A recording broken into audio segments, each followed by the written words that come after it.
on my second corporate job on a working holiday visa. So I'm from the UK and I've moved to Australia, and let me show you how. So before I moved to Melbourne, I contacted recruiters 6 months in advance and they told me it was too early. So then I messaged them again 2 months in advance, and again too early, then a month, and then a week. And I was like, hey, I've booked my flights, I'm definitely going to be here. Please help me line up some interviews. So that worked. A few recruiters replied saying, sorry, you need to be in the country, but a few actually responded saying, yeah, let's get some interviews in.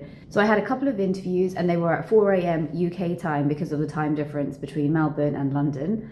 And I managed to land a job the day before my flight. Mentally, I was not prepared, but I was so grateful. My second corporate job, I've just started this week, but I did have 2.5 weeks off where I didn't have anything lined up.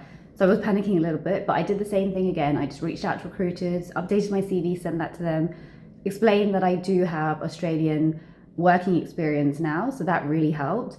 And it's pretty similar to the UK, where if you're looking for a corporate job, you just have to keep reaching out to recruiters. It's a little bit more tricky because the working holiday visa only allows you to work 6 months per employer, but you can find contracting jobs that way, but they're very let's say like quick turnover. So I had the interview Wednesday, got the offer that day, and then I started on Monday. So it was very quick turnaround. But it's also really good because you get to work in different industries and maybe take up different roles that you potentially weren't considering, but it really gives you that experience to kind of see what's out there and whether Australia is for you long term. So the websites that I used were LinkedIn, Seek.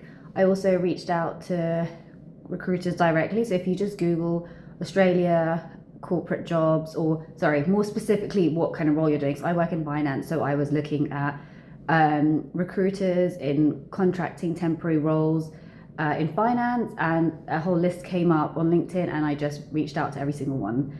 And yeah, that's how I landed my second corporate job.